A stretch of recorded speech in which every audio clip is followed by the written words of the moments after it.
right now and how we can fight back. So I really appreciate everyone being here.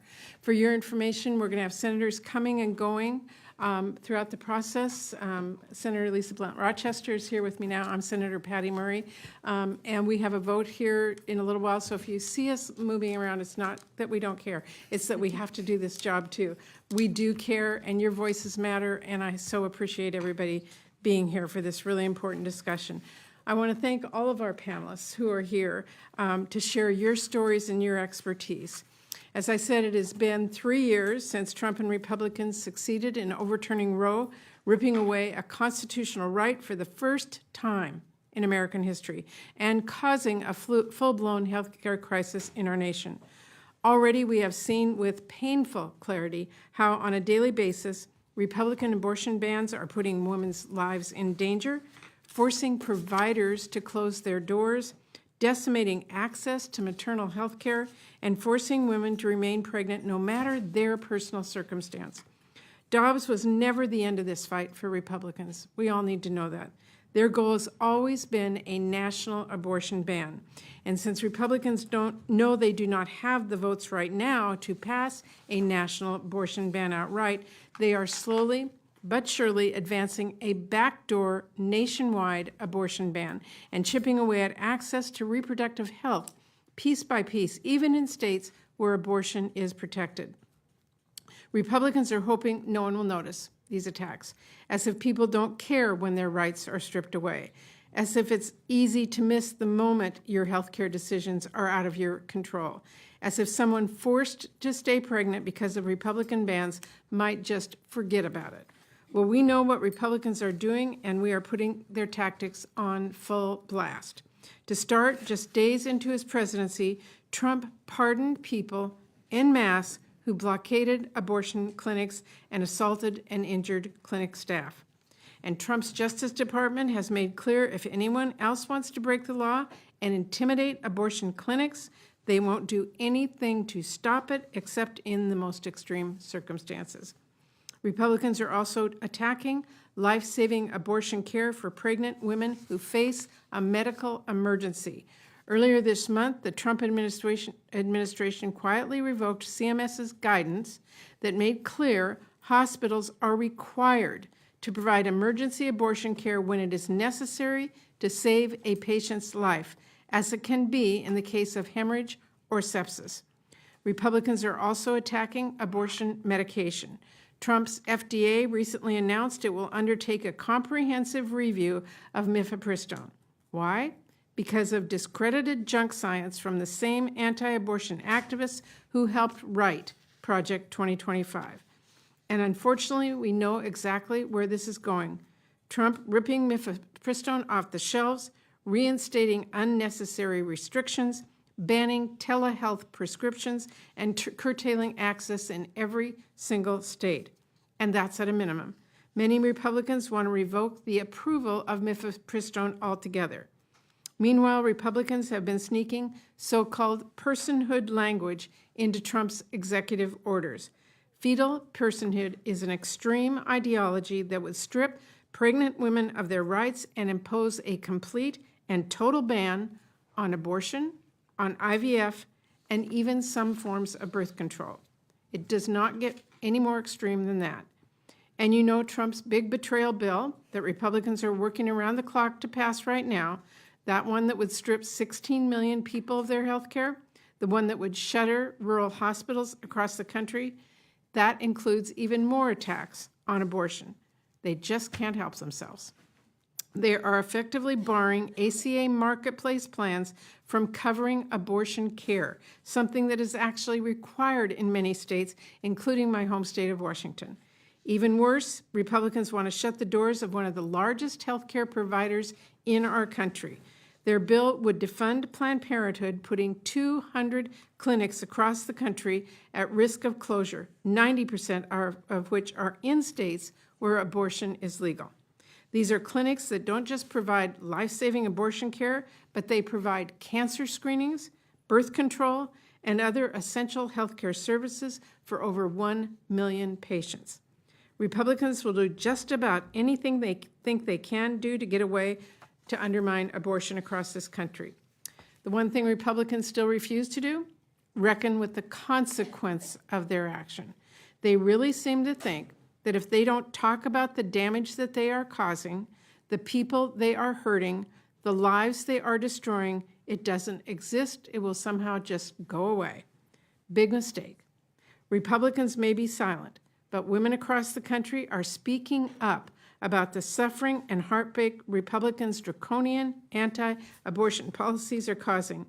Women are sharing their stories of being forced to carry a doomed pregnancy for months, or being pushed to death's door before their doctors could provide care without the threat of spending the rest of their lives in jail. And families are speaking up about the deaths because, yes, these Republicans' extreme policies have led to women dying. And it's not just patients telling stories. It is cold, hard data. In Texas, sepsis rates have rocketed over 50% since their abortion ban. And in state after state that banned abortion, healthcare providers are leaving town en masse. Because why stay when doing your job and saving a patient's life could land you in prison? As hard as Republicans might try, the damage they are causing is undeniable. But that does not mean that we give up. Women's lives are at stake. Democrats are not going to stop pushing back, not ever. We will keep pushing for legislation to protect women and healthcare providers from Republican prosecution, to help people access and afford the reproductive health care that they need, to protect women's private health data, to protect the right to contraception and the right to IVF, and to restore the right to abortion nationwide. Nothing less.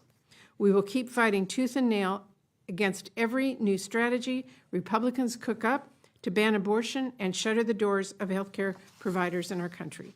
And we will keep lifting up the heartbreaking stories of people who have experienced firsthand the cruelty of Republican policies and shining a bright light and burning spotlight on how dangerous and how deadly these attacks on abortion truly are.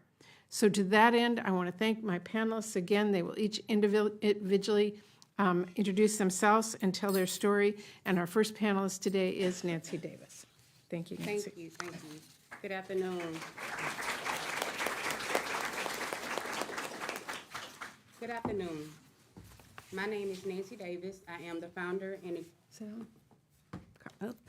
Good afternoon. My name is Nancy Davis. I am the founder and executive director of the Nancy Davis Foundation, an organization that advocates for reproductive justice and supports those who have endured trauma due to a prenatal developmental defect during pregnancy.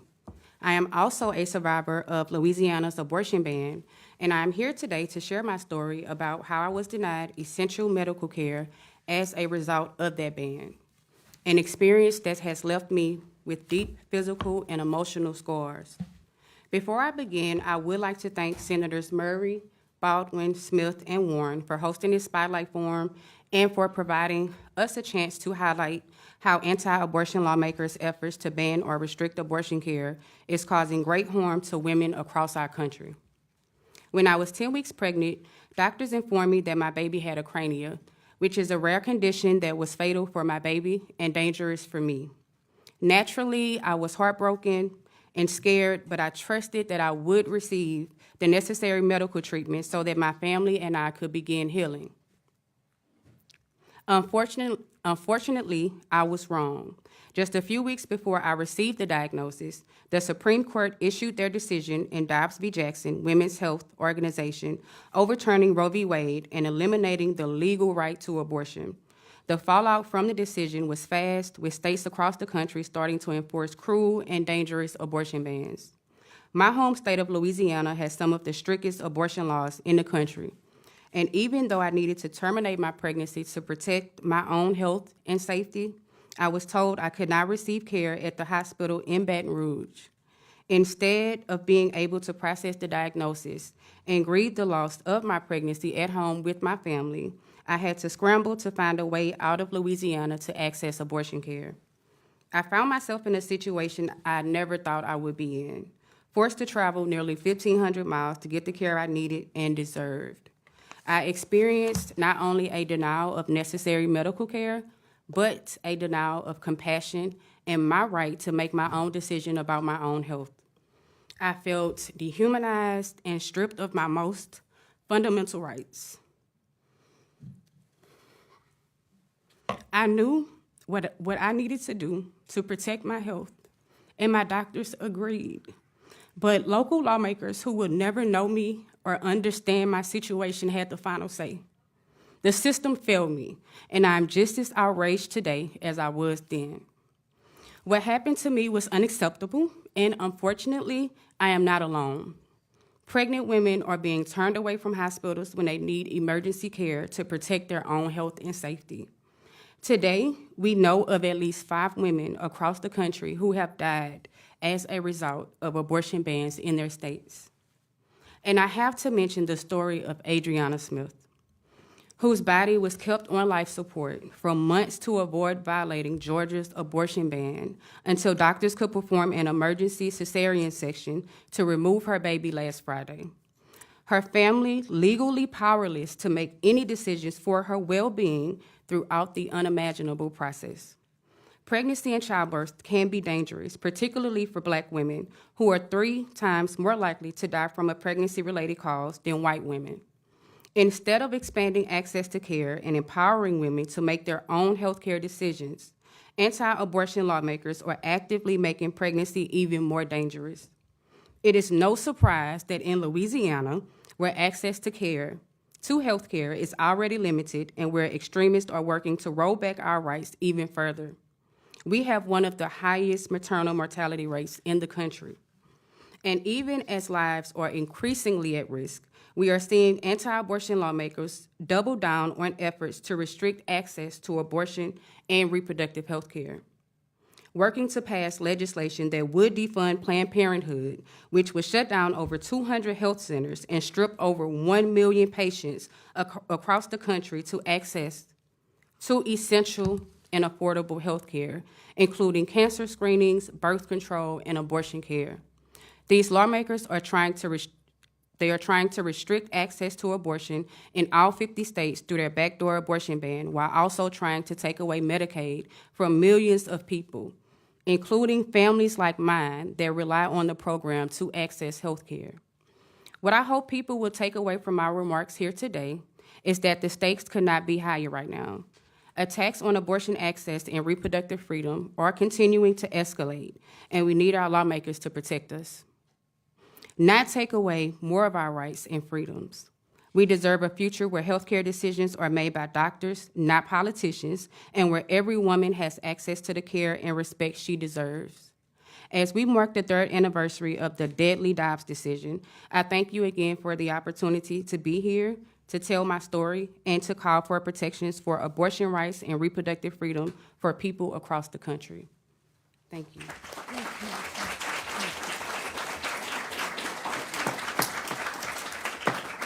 Thank you very much, Nancy, and I will turn to Dr. Margaret Baum. Good afternoon. Thank you to Senators Murray, Baldwin, Smith, Warren, and the Democratic Caucus for having me here today to speak about the attacks on reproductive health care. My name is Dr. Margaret Baum. For over 20 years, I've been a practicing obstetrician and gynecologist in the United States as well as abroad. Being with people in a critical medical moment and supporting them in what they know to be the best decision for them means everything to me. Currently, I proudly serve as the Chief Medical Officer at Planned Parenthood Great Rivers, which provides quality, compassionate sexual and reproductive health care to the St. Louis region, Missouri Ozarks, and 7 counties in southern Illinois. I was raised in St. Louis, and I love living in Missouri, but it is challenging to fulfill your job as a physician when you cannot practice medicine as you were trained to do or teach medical students about abortion in the community and state where you live. I provide care in both Illinois and Missouri, and the contrast is stark. I see patients traveling to Illinois from all over the country, including the South. Patients frequently feel like they have no good options for them and that their bodily autonomy has been stripped away. Many have been forced to drive, sometimes hundreds of miles, to get the care that they need. Additionally, abortion bans make it harder to recruit and retain medical providers. It is infuriating and irresponsible that because of abortion bans, OBs can teach our students all aspects of medical care except abortion. When you go to your doctor, you want your doctor to be trained. Anti-abortion politicians and groups have claimed that abortion rights have been left up to the states. I am telling you that is not true.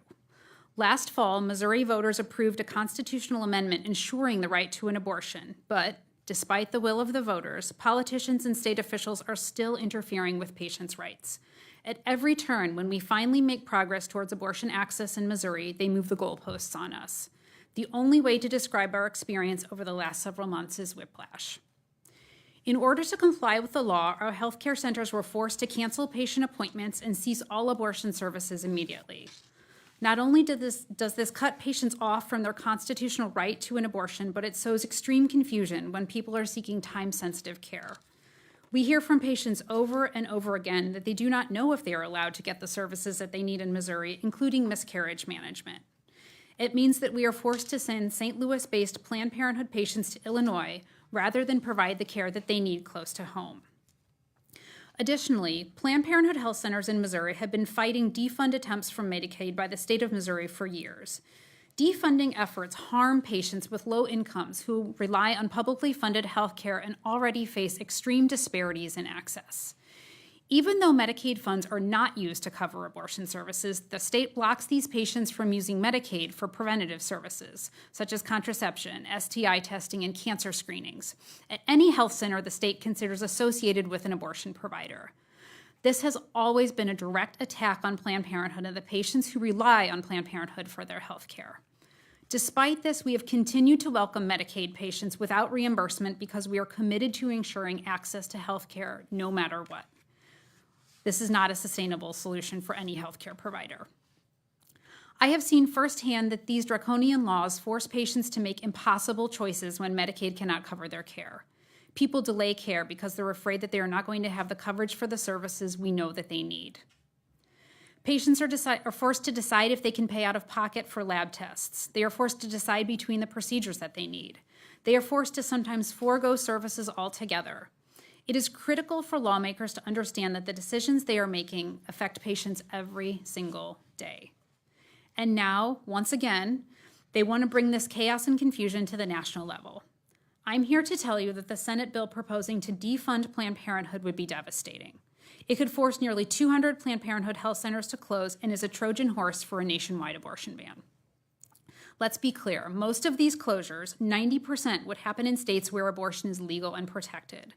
The number of Planned Parenthood health centers in states with abortion access could be cut in half. In fact, these closures could eliminate 1 in 4 abortion providers nationwide. This would leave 1.1 million patients who rely on these health centers for critical and life-saving services, such as cancer screenings, STI testing and treatment, birth control, with nowhere else to go. 64% of Planned Parenthood health centers are located in rural, medically underserved, or health professional shortage areas, and no other provider can step in and replace them. This is an intentional dismantling of our healthcare system that disproportionately harms patients with fewer resources. At the same time, access to care at Planned Parenthood is also under attack from the Trump administration and in the courts. Title X is the nation's only federal program dedicated to providing affordable sexual and reproductive health services to people with low incomes. But now providers in 23 states, including many Planned Parenthood health centers, cannot access these funds. And before the Supreme Court is a case that could allow South Carolina to block people who use Medicaid from Planned Parenthood. No other aspect of health care faces these kinds of attacks. As bans have eliminated all or some abortions in 20 states, states with access are already struggling to meet the needs of out-of-state patients seeking abortion care. There is no question that defunding Planned Parenthood would delay access to timely care and make it harder for patients to get the care they need, when they need it, even if they live in a state where abortion is legal. Thank you so much for holding this forum and for fighting back to protect access to essential health care. I look forward to questions. Thank you.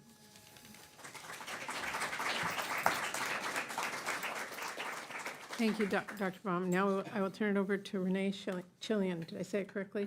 Chillian. Chillian. Renee, thank you.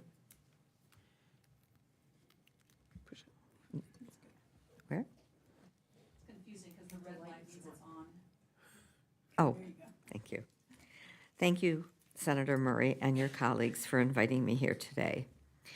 My name is Renee Chillian, and I have been the founder and CEO of 3 Northland Family Planning Centers in the Detroit area for more than 50 years. In that time, anti-abortion extremists have repeatedly harmed, violated, and harassed our clinics, patients, staff, me, and my family with violent acts, including impenetrable blockades, 2 arsons, a chemical bomb, and countless other threats of death and destruction. Back before FACE Act protections took effect in 1994, my husband and I were so fearful for our family's safety, we took extra precautions and shielded our young children as best we could. Still, my youngest daughter, picking up on it, asked for her windows to be bricked over so that the bad people couldn't get in and kill us. She was only 7. Back before the FACE Act protections, our clinic doors were routinely blockaded 1 day a month by a mob of 300 to 400 anti-abortion extremists. Those days were unpredictable and scary. If we tried to get through them and into the clinic, extremists pinched or pricked us with sharp objects. By the end of the day, our patients were all traumatized and uncared for, and our bodies were black and blue. We can't go back to those days. Abortion is health care. I see every day that the care we provide is essential and life-saving care, a human right, one that assures individuals and families are able to make their own decisions. What could be more American than that? I proudly advocated for this act when it was being debated in the 1990s. I am outraged and heartbroken. We have to do this again. The law works at protecting rights, including speech rights, something I witness daily. As soon as the FACE Act took effect, the extreme blockade stopped. Yes, we still had protesters exercising their First Amendment rights. But now they knew they couldn't be violent, and they could not invade the clinics or block staff and patients from entering. FACE has helped preserve the dignity and safety of the patients we serve and the professionals who care for them. But then, in 2017, when President Trump first took office, extremists were emboldened to resume their violent attacks, despite FACE, knowing they had a friend in the White House. Twice they invaded our clinics, harassed patients and staff, and refused to leave after trespass warnings were given. Even after law enforcement arrived, they refused to leave, went limp, and had to be carried out one at a time. But the most appalling and dangerous episode occurred toward the end of Trump's first term in August of 2020. A group blockaded our doors, preventing staff and patients from entering the clinic, including those arriving for birth control appointments and 3 women scheduled for abortions after receiving a fatal fetal diagnosis. One of those patients was bleeding and actively losing amniotic fluid, but she was trapped in a car with her husband and mother as extremists plastered signs with fake fetuses on their car, shouting, "God loves you. God loves your baby." I know God loves me. I know God loves my baby, but my baby is dying, the patient cried back at them. Her fetus was missing most of its brain and had no kidneys. Proud of themselves, the extremists live-streamed the whole attack. Officers allowed this to continue on the ride to and inside the jail. This footage later helped Department of Justice prosecutors convict 7 attackers on conspiracy charges and for violating the FACE Act. An 8th attacker became a witness for the prosecution. Pretrial motions and the trial, held late last summer, were brutal and emotionally draining, forcing us to relive our trauma. Some of us sought mental health services to help us cope. I owed it to everyone hurt that day to be ever present, even as I required an FBI escort for my own safety. The jury needed just a few hours to deliver their guilty verdict. Within days of returning to the White House, sure enough, President Trump pardoned the violent offenders who attacked our clinic and others serving time for violence against clinics in other states, as well as those convicted for their actions here on January 6th. We were all abandoned by our government with that swipe of a pen. The FACE Act has been our only lever preventing clinic violence and holding anti-abortion criminals accountable. The FACE Act simply cannot be undone, and it is up to lawmakers like you to make sure that doesn't happen. Thank you, and I welcome any questions. Thank you.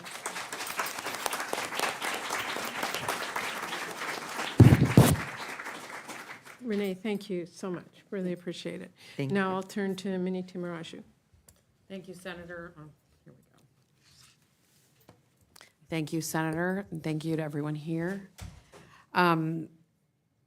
Nancy, Dr. Baum, Renee, and so many of the storytellers in the audience today. It takes so much personal courage, and we're asking you to do so much outside of your comfort zone. We are grateful, but it's just not fair that you should have to do this. But you're doing it anyway, and we are grateful. My name is Minnie Timaraju. I'm the president and CEO of Reproductive Freedom for All. I'm going to cut through some of this because a lot of these points were made, but I'm going to try to thread the needle and connect all the dots. You know, Nancy talked about the trauma and the being dehumanized, right? Dr. Baum talked about the whiplash when Republicans keep changing the rules when they don't get what they want the first time, right? We're seeing this. You know, and Renee, you're reminding us that the fights that we fought so hard to win are coming right back, and we have to keep reminding Americans that the more things have changed, the more they've stayed the same, right? The opposition is still incredibly determined. So I'm so grateful to the leadership of Senator Murray for making sure we're all here to tell this bigger story.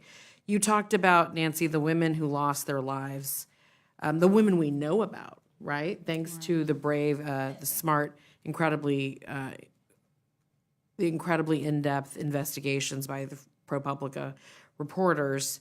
Let's say their names: Amber Nicole Thurman, whose mother is here on the Hill right now, lobbying; Joseli Barnica, Candy Miller, Nevaeh Crane. These are the names of the women who died preventable deaths because of Donald Trump's orchestration of the end of Roe v. Wade. And right now, as has been detailed, the Trump administration is taking action to roll back abortion rights. But in the face of the White House's daily chaos, these attacks are going under the radar. So that's why it's so important that we're all here talking about this. There's been a lot of discussion of the budget bill, defund Planned Parenthood. That bill would force 200 Planned Parenthood health centers to close, would have a multi-million-dollar effect on the deficit. It's unconscionable. These are health centers that provide vital care, as you've heard from Dr. Baum and Senator Murray. It also means that millions of people looking for abortion care will have nowhere to go. And as is indicated here, it is a nationwide backdoor abortion ban. And in that same budget, Trump and the Senate GOP are aiming to cut Medicaid and force 13.7 million people off of health care coverage. This is so incredibly cruel. We are forcing birth, and yet we will not provide the care to the pregnant people who need it most. Medicaid covers 40% of all births in America and 75% of publicly funded family planning services. Pregnancy and childbirth should be a time when you receive more health care, not less. And it's not just the budget. As has been mentioned, Trump recently undermined the federal law that protects emergency abortion, EMTALA, and that action told us very clearly that they don't actually care if pregnant women suffer or die. They're still sticking to their outrageous and deadly abortion bans. Let's talk about attempts to restrict mifepristone, a safe and effective pill that is used in more than 60% of all abortion care. I want to mention a Fox News interview I saw earlier by Marjorie Dansfeller from SB8, Susan B. Anthony List, where it was raised to her that even though we're 3 years since Dobbs, abortion rates have actually gone up. And it's largely through the incredible work of advocates and providers doing really smart medication abortion through telehealth. And she was asked, well, so what's the next frontier? You did this and abortions are going up. You know, she talked about preventing abortion tourism, AKA trapping people in their states, not allowing them to leave states to have access to care. And she talked about shutting down medication abortion and telehealth. So when we ask ourselves, why are they still relentless? It's because they know they cannot stop people for fighting and accessing their fundamental freedoms. And when they cannot win fair and square, they will lie, they will cheat, and they will try to entrap and torture. Because that's what this does. So alongside Trump nominees, HHS Secretary RFK Jr. and FDA Commissioner Martin McCary, Donald Trump and congressional Republicans are conspiring to revoke FDA approval of mifepristone. Republican Senator Josh Hawley has introduced a bill to ban mifepristone from being mailed.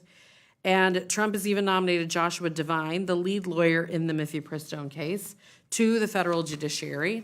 Alongside Whitney Hermendorfer and Maria Lanahan, they will undermine abortion rights from the bench for decades to come. Trump judges are already causing immeasurable harm for pregnant people. In my home state, Matthew Kaczmarek, who was the first judge to take on legal challenges to mifepristone 2 years ago, struck down a Biden-era rule protecting abortion patients' privacy just last week. These are these Trump loyalists who are dedicated to the dangerous ideology in Project 2025, including fringe ideas like prioritizing embryos and fetuses over pregnant people. And as has been mentioned, Trump signed an executive order containing language referring to embryos as people. So ideas like this are the reason that Adriana Smith was kept on life support in Georgia against her family's wishes, an experience her mother called torture. Every day, we see how dangerous this right-wing extremism really is. And Renee talked about it in great detail, but I also want to respectfully talk about the horrific murder of Minnesota lawmaker Melissa Hortman and her family. And I want to respectfully do that because I know Senator Tina Smith was her dear friend. But you cannot separate it from the rise of extremism in post-Dobbs America. Melissa's murderer had a list of targets that included abortion clinics. And in a separate incident, someone recently bombed a California IVF clinic in May, which is why what Renee outlined is so devastating. Instead of condemning these heinous attacks of violence, this administration is encouraging these extremists by pardoning them. It's unacceptable. In January, Trump pardoned over 20 extremists who were found guilty of harassing people outside of abortion clinics under the FACE Act. And now congressional Republicans are moving to repeal the FACE Act, giving extremists the green light to continue to commit criminal acts against abortion providers and patients. The majority of Americans, including the majority of Trump supporters, do not support this right-wing, hate-fueled ideology. 8 out of 10 Americans, the majority of Americans, want legal abortion. That is not just a majority. That is a clear consensus. But because of the daily churn of chaos from this White House, most Americans don't know that Republicans are attacking abortion. We have new focus group research showing that when those Americans do know, when we tell them clearly about these attacks, they feel disgusted, they feel betrayed, and they feel called to action. So that means if we're louder than ever about this issue, we do have a path to win. Senator Murray and many of the champions in this room have long been the conscience of this issue in the U.S. Senate. And it's time for all Senate Democrats to join them. We need to do everything we can to loudly push back against this administration's attacks on our bodies, our lives, and our futures. We are living through remarkably dangerous times, and this is the moment to act. Our rights are not safe under this administration, and that includes abortion rights. And those are connected to our fundamental freedoms, right? Our democracy. In order to protect the safety, health, and dignity of all Americans, we need you to keep fighting. The majority of Americans are on our side, and together we will protect reproductive freedom and restore abortion rights for all. Thank you so much for your leadership. Thank you. Thank you. Again, thank you so much to all of our panelists. I'm going to ask just a couple questions. I need to go up and vote, and I'll turn over to Tina to go ahead and take over for me for a few minutes while I do that.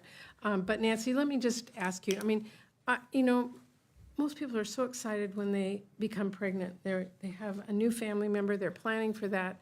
No one expects the news like you got, that they don't have a viable fetus. Yes. Not only did you have to live through that personally, but you had to travel miles to get the care that you needed. I can't imagine that impact on you and your family. Can you just talk about how that personally felt to you? And I really appreciate you sharing it, if you could do that. Yes. So, getting the news that I had a non-viable pregnancy, it was extremely hurtful. I was heartbroken. I really was praying and hoping that it was a bad dream, right? That I would eventually wake up from. Because no parent is ever prepared to hear that type of news. So, making that difficult journey, I truly felt like I was abandoned by a system that was supposed to protect me. I felt powerless. I was confused, and I could not understand for the life of me how Louisiana had exceptions in their law, but not for cases like mine. Thank you. And Dr. Baum, you provide services in 2 different states. One of them is Missouri, that passed a bill, and now they're trying to undo it. And are patients confused when they come and talk to you? Absolutely. I mean, I think this is deliberate, right? There is a deliberate environment of confusion. And so it's patients are confused and healthcare providers are confused as well. We recently took care of a patient who had a fetal demise in a banned state, and taking care of a fetal demise should not fall under abortion bans, but she was so afraid to seek care in her banned state, and her providers were so afraid to take care of her that she delayed her care by weeks. She traveled to us. She had a procedure in Illinois, suffered a devastating hemorrhage, required transfer to a hospital, emergency surgery, an ICU stay, multiple blood transfusions. And at the end of this, the patient did well, but at the end of this, the ICU doctor, who I bet on a daily basis never thinks about abortion, looked at me and said, "This patient almost died because of abortion bans." It's real. It is real. Senator Smith, I'm going to turn it over to you, and I'm going to run up and vote, and I will be back in just a couple minutes. Thank you. Thank you. Thank you. Thank you so much, Senator Murray, and thank you all to all of our panelists. I don't know if Senator Murray said this at the beginning, but there are so many people who want to hear what is happening in our country today around abortion. As you said, you know, abortion is healthcare. This room is full. There's a next room next door that is also full. So I want you to know that your voices and the points that you're making are reaching a lot of people. I love that how clearly the boards behind you lay out what is happening, the backdoor Republican plan to ban abortion nationwide, because each one of you has told a story about, while they say that they want to leave this up to the states, all of the actions that are being taken by Republicans and their allies are really geared towards using fear and intimidation and blocking access to care in a way that actually does end up virtually banning that care. And whether it's Ms. Davis, your story of the great lengths that you had to go to, the stories, I mean, every single one of you have highlighted this. Renee, I'd like to turn to you. I know that you are friends with my friend who runs the Red River Women's Health Clinic in was Fargo, now Moorhead, Minnesota. And I remember quite clearly, you know, roughly 20 years ago now, when I worked at Planned Parenthood, and this was post FACE Act. So FACE Act was in place, but I remember what it meant for patients and our care providers at Planned Parenthood to have to go through that gauntlet in order to go to work or to get access to care. And so I really appreciated you helping to tell us a little bit about that. And I'm wondering if you could just help us understand from your perspective in Michigan, what impact you think the president's pardoning of these folks that were convicted under the FACE Act, and this increasing rhetoric around political violence. I see this so clearly, as many said, in my home state of Minnesota. What impact do you see that having right now on the safety of your patients and the people that work at your clinic? Well, first of all, I'm very sorry for the loss of your friend. Thank you. And the fact that you were also on a hit list. It feels like you're an abortion provider, something we've been living with for a long time, and I'm sorry to welcome you to that club. I think it's sending a clear signal that it's okay to break the law. It's okay to blockade our doors. It's okay to terrify patients because that's their goal. Their goal is not to offer hope and help, as they say. Right. Their goal is to terrorize people, traumatize people, shame people. It's to scare our staff and scare our physicians and close our doors. That's their goal, to end abortion, period. And you have told stories about the kind of incredible lengths that some of these folks would go to intimidate and some really disgusting things that happened in your clinics because of these folks. So just want to thank you for persevering. And I'm going to defer to my colleague. I think Senator Blunt-Roch. I'm not sure who's next. Senator Murray's staff will tell me, but I want to make sure I leave time for everybody else to, I'm pulling up the list here, make sure I have time for everybody else to ask questions. But I want to just highlight before I end that, you know, there's an active effort right now to, as you were saying, Dr. Brahm, to make it impossible for Planned Parenthood to get any kind of payment or reimbursement from our patients who are covered through Medicaid, and what a devastating impact that would have, including in states like my home state of Minnesota, where we still have robust protections for abortion care, but not if the clinics aren't there. Thank you. And now, Senator Baldwin, if you're ready, I will turn to you, and thank you so much for your incredible leadership on introducing the Women's Health Protection Act today. Oh, thank you. Yes, the Women's Health Protection Act is such a critical piece of legislation in order to restore Roe v. Wade and to inform the courts when states pass regulations or laws that are inconsistent with the rights articulated in Roe v. Wade, that they should be struck down. And we know, and one of my first questions has to do with all of the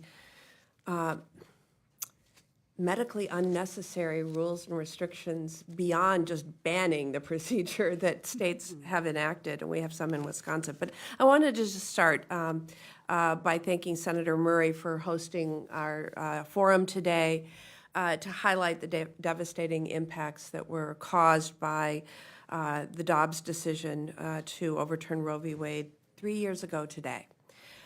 Simply put, it's been devastating for families across the country, and we have to keep on drawing attention to the ongoing crisis that women in America are facing.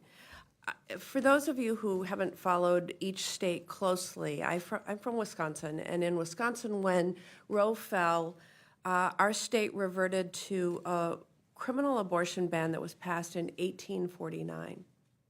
Before women had the right to vote, before the Civil War. And for 15 months in Wisconsin, there was no access at all. And then a trial court judge in one county determined that that statute was not intended to address the issue of abortion. It was a feticide statute. And so at that moment, one county in Wisconsin started providing services. And then two others joined. How did those two others decide to join? Because they had a district attorney and a sheriff in those communities who said, well, we agree with that decision in Dane County, and so we're not going to prosecute if anyone accuses a provider of violating the law. And so now we have 3 counties out of 72 in the state of Wisconsin where abortions are provided. And for the past 3 years, I've heard horrifying stories about women bleeding out or waiting for life-threatening infections to be able to access care. And while our Republican colleagues debate whether it should be the federal level or the state level that should decide abortion rights, I believe it should be women who decide. Full stop. And that's why today, alongside my colleagues, we reintroduced the Women's Health Protection Act. Now, let me be clear, my Democratic colleagues, all of them signed on to this bill, and they're standing together to say that we have the right to make healthcare decisions, and that includes the freedom to abortion care. So I wanted to ask a couple of questions, and I want to start with you, Dr. Baum, because the Dobbs decision forced women and their doctors to navigate a complicated and ever-changing sort of patchwork of laws at the state and sometimes local level that dictate Americans' rights based on their zip code. As I just mentioned, in Wisconsin, women can only access care in 3 counties, leaving women in the other 69 to figure out what the heck they can do to access care. But I spoke with a nurse in Wisconsin who, during the 15 months where there was no access, practiced, she went and helped out in Illinois because they were receiving a lot of patients from Wisconsin who couldn't get care in Wisconsin. And I just asked her what that was like, because in Wisconsin we have this whole set of non-medically necessary rules and restrictions, like a 24-hour waiting period, ultrasound, mandatory ultrasound, sometimes invasive. We have this sort of informed consent where you have to sit down with the doctor who's going to perform the abortion 24 hours in advance before you come 24 hours later. And then she was practicing in Illinois going, I never realized what it would be like to practice in a state where the whole focus was on the care and the health and the well-being of the woman. Tell me what it's like, since you practice in both limited or restricted states as well as states where it is legal.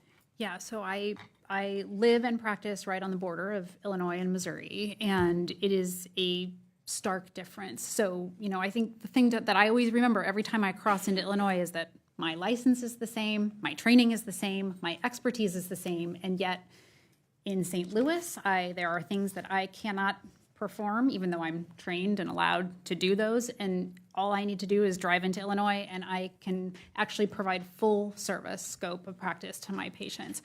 And it sounds like Missouri or Wisconsin took a page out of Missouri's books. I practiced, I did perform abortions up until 3 years ago today in Missouri, but we had an increasing number of what are called trap laws, which is what you're describing, targeted restrictions on abortion providers.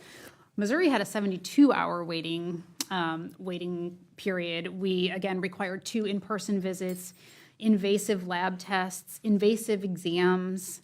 And probably one of the hardest things for me is that I was required to give medically inaccurate information to patients. Yes. I was required to give a pamphlet that had incorrect, it had lies in it, and I was required to give that to patients. And all of these things made it harder and harder and harder to provide care, again, in the state in which I trained, in which I live, in which I raised my family. And so, again, we saw things shift to the state of Illinois, which over the same time enshrined access to abortion and sexual and reproductive health care. So every time I worked in Illinois, we saw patients traveling from all over the United States, but specifically from the South, and traveling 9 and 15 hours to have what is often a 3-minute procedure, or actually receive a pill, get back in their car, drive 9, 10, 15 hours home. Yeah. I want to continue with you, Dr. Baum. For many Americans, Planned Parenthood clinics are the only option they have for affordable care. And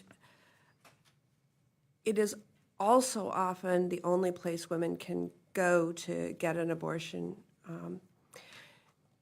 Republicans are currently threatening to defund Planned Parenthood through this budget bill that we're debating this week in the Senate, which will only continue to take away health care from more and more Americans.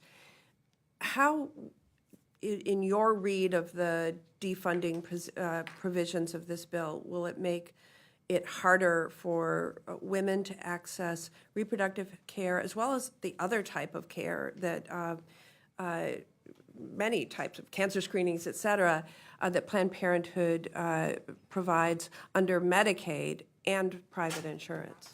Right. So Planned Parenthood clinics operate across the United States, but we have many, many facilities in underserved areas, rural communities, in which Planned Parenthood is the only provider of sexual and reproductive health care. And abortion is important and a core tenet of what we do, but we do so many other things. We provide comprehensive preventive care, we provide sterilizations, we provide, sexual and reproductive testing and cancer screenings, and people are going to have to make choices. So they're either going to have to wait to get their care and travel, as we're already seeing for abortion, and then traveling for cancer screenings, traveling for STI treatment, traveling for contraception, and all of these things have dire consequences, right? If STIs aren't treated, people suffer from infertility.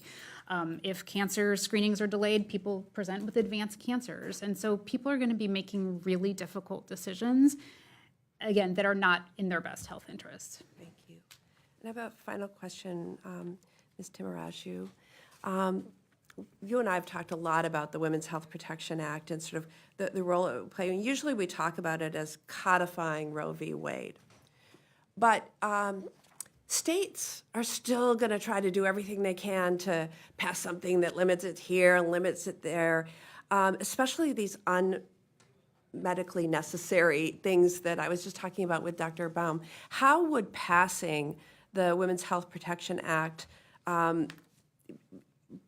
allow us to effectively challenge those medically unnecessary laws that get passed at the state level? Well, one of the great things about the Women's Health Protection Act, thanks to you and Senator Blumenthal and all the great work advocates have done, is it addresses specifically trap laws. And it really creates protections against states doing whatever the heck they feel like in the name of women's health. And that's a really critical piece of the legislation.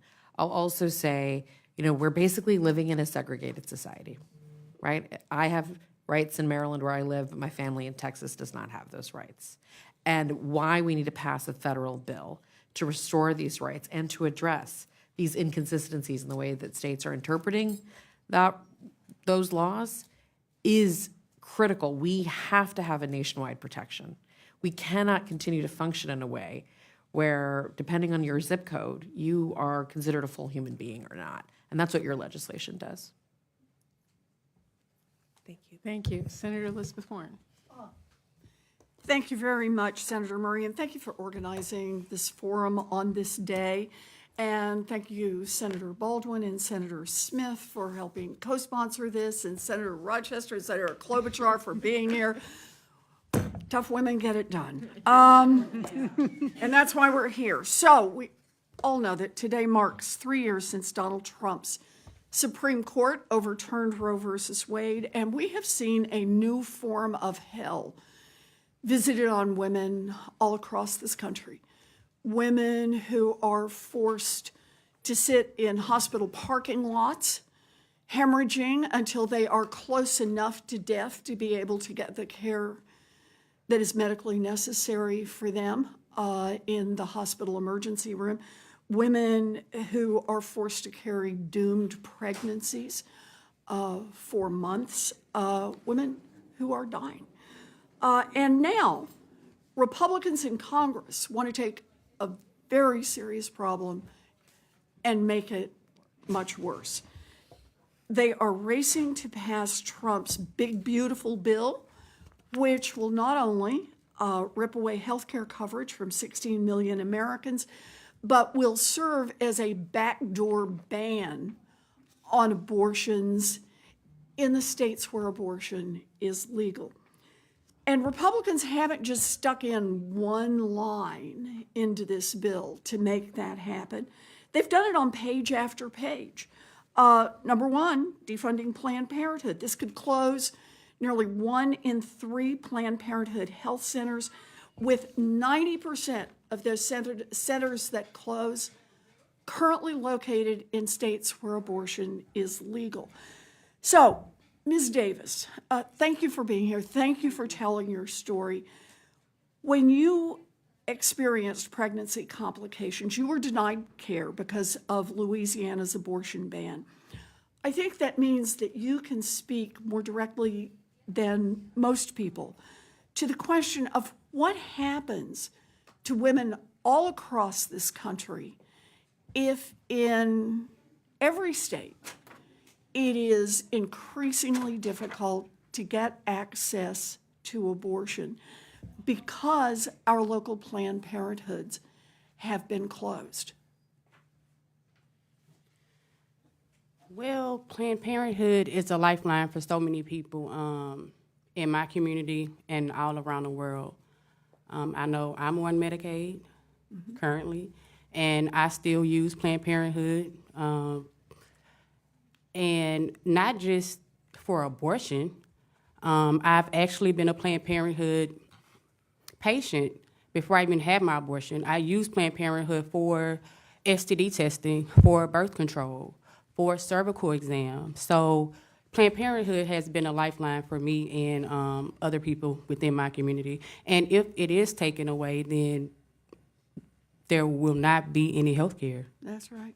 So the Republicans want to directly get rid of health care access for 16 million Americans, but they also want to slip in and see if they can close down a chunk of Planned Parenthood, which would block access for about another 2 million people who currently use Planned Parenthood, as you rightly say, some for abortion services, but for all kinds of other health care services. Dr. Baum, you are the Chief Medical Officer of Planned Parenthood Great Rivers in Missouri.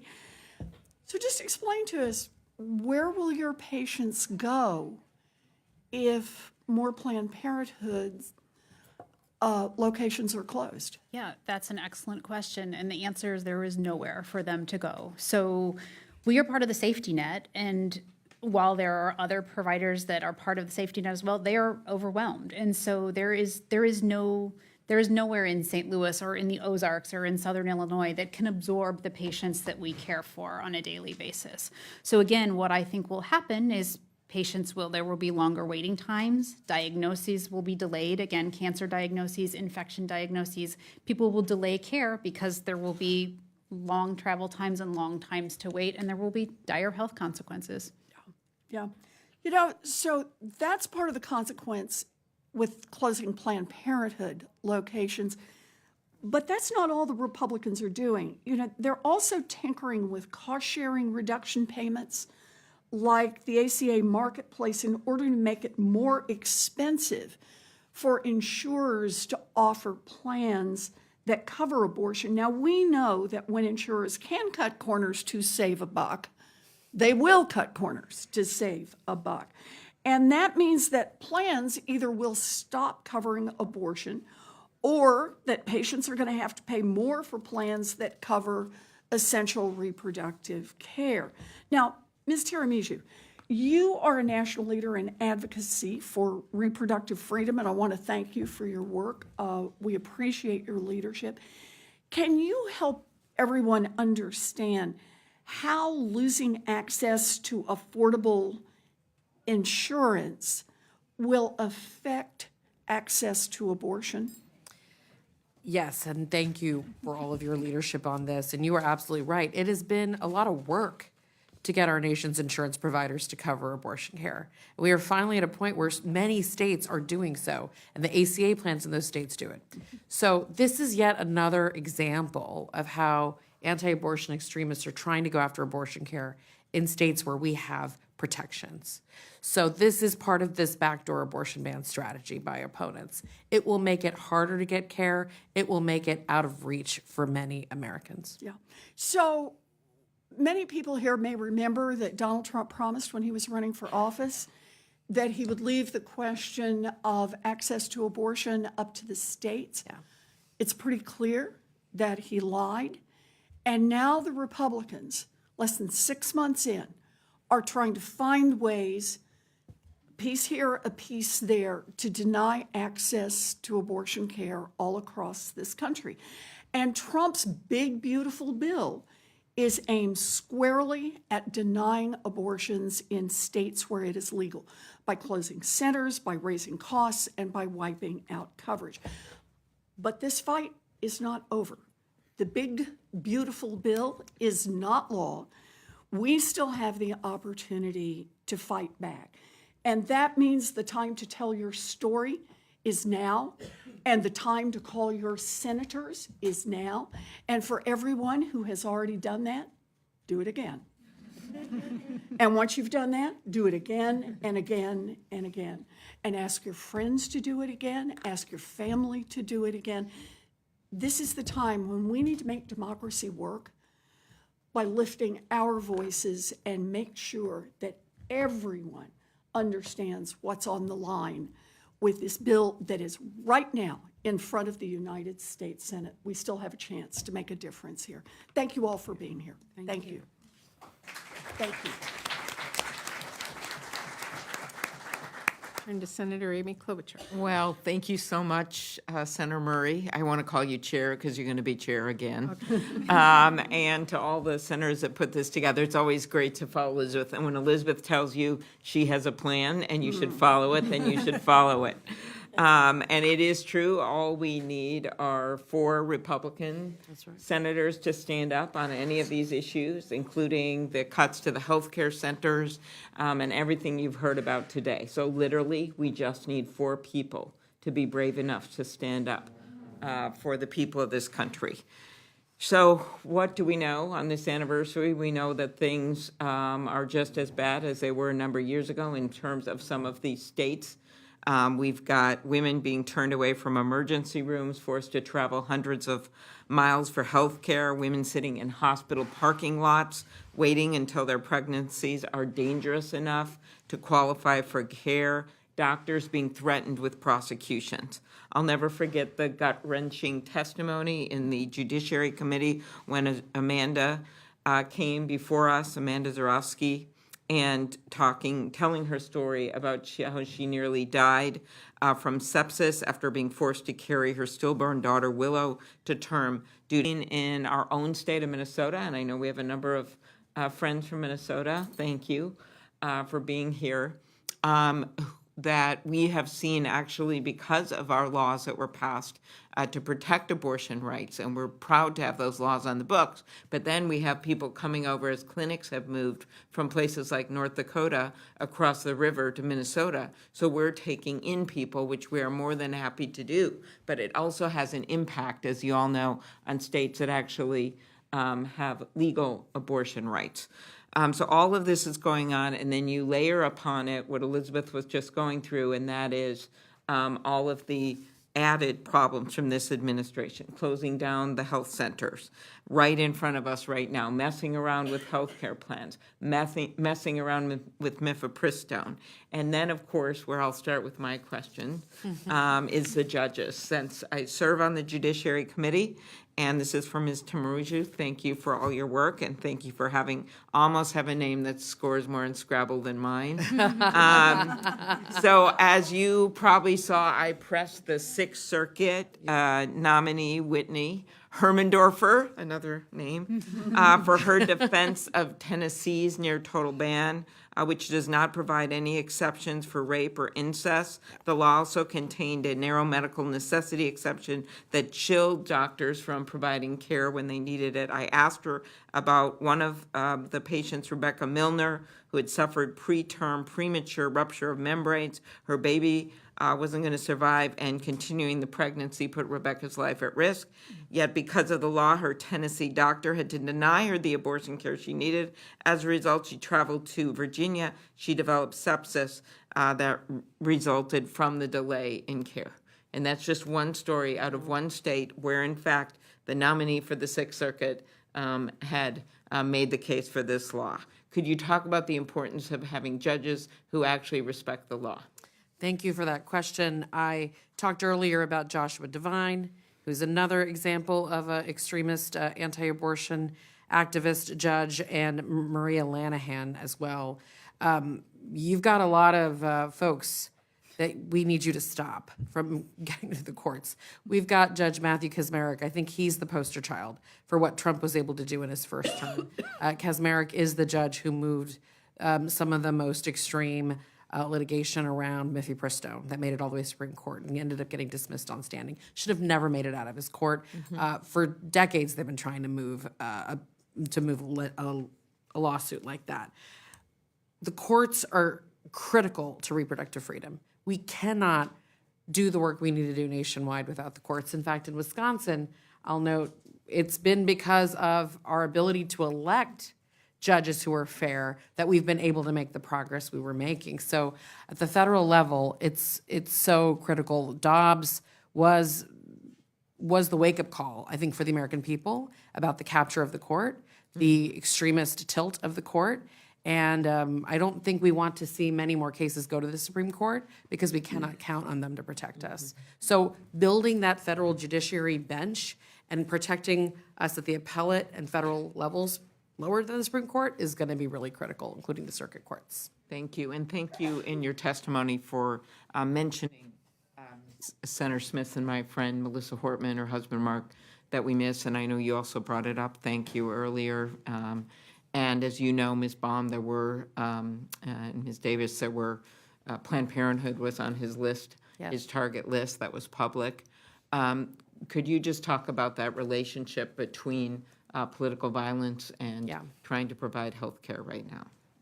Well, you know, Ms. Chelling talked about it quite a bit, and what she's been through with the FACE Act before and after. We're seeing a rise in political extremism. We're seeing a rise in authoritarianism when you have folks like President Trump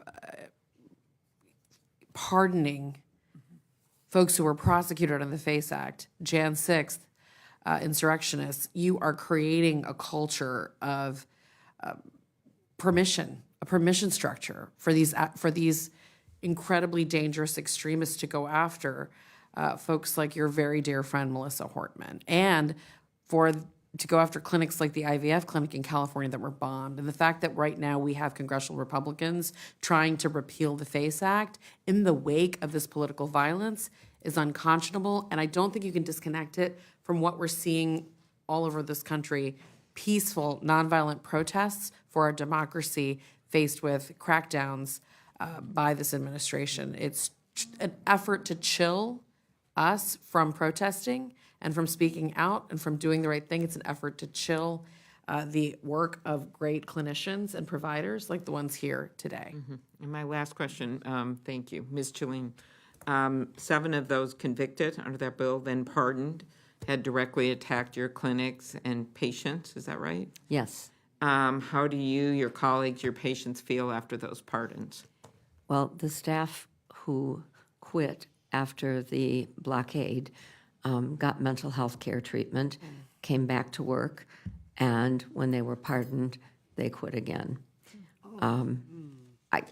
I just want to say, Michigan is probably one of the safest states in the country. We have a constitutional amendment that protects abortion and reproductive rights. We have, our legislature repealed half of the TRAP laws, and the Center for Reproductive Rights just represented me, and we won a victory to repeal the other half. We are probably the safest state in the country, but if the FACE Act is repealed, I'm thinking and talking to my colleagues that almost every clinic will close. We will not be able to withstand the kind of protests that we had in the 90s and the 80s. First of all, the people, the new workforce, are much more fragile. Mental health is a big issue in this country. And what these people do to us, the way they act, without breaking face, is something that's incredible every single day. And it's not protected under FACE, it's protected under free speech. But if we start getting blockades of 300 to 400 people, which if FACE is overturned, more and more people will be emboldened. Right now, the people who were prosecuted, and you mentioned the numbers, it's in the 20s, traveled from state to state and blockaded clinics. And they picked up a straggler here and there, but it was mostly the same people. However, if this law is repealed, on Saturdays, I have anywhere from 50 to 300 protesters at one of my clinic. A guy carrying an assault rifle with a fully loaded bullets on his back and a sidearm that's quite visible. That's legal. But I can tell you, if this law is overturned and those protesters start blockading our doors, we won't make it in the safest state in the country. And we'll start seeing clinics topple in the states where abortion is still legal and available. Yeah, thank you. Senator Lisa Blunt Rochester. Thank you, Senator Murray, and thank you to my colleagues for holding this spotlight hearing. A special thank you to the witnesses for your bravery, your honesty, your vulnerability. The fact that there is actually an overflow room, that shows how important this is.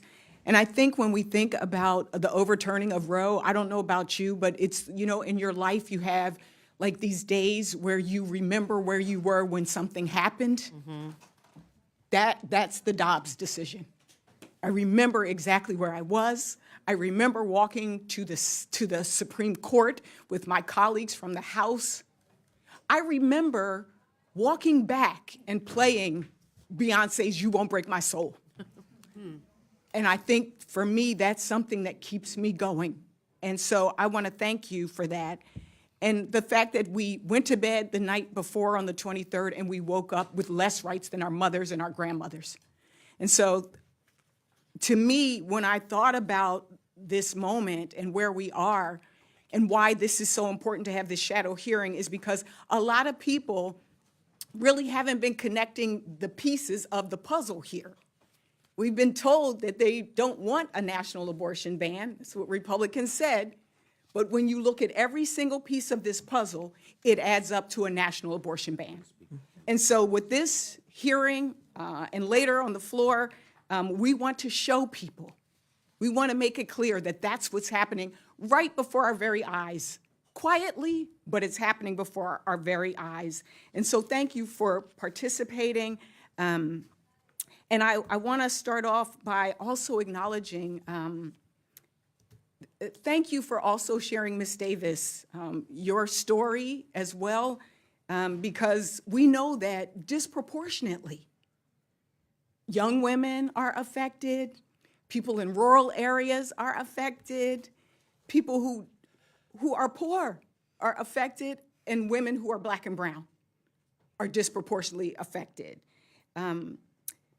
Ms. Timaraju, Minnie, I've had a chance to spend time with you in Delaware, and thank you for coming there. Delaware is thought of as a place that's safe. And so I guess for all of the panelists, if there's anything that you can share, I want people to understand that nowhere are you safe in this country right now. And so if you could share some of the things that are happening right now, both currently and what is proposed, that will create that national abortion ban and make none of us feel safe. I'm going to start with you. Sure, and I think you raise a really good point. Folks think, okay, I'm in a blue state like Delaware, I'm fine. And I've actually spent time with your state attorney general as well. I mean, we're seeing it.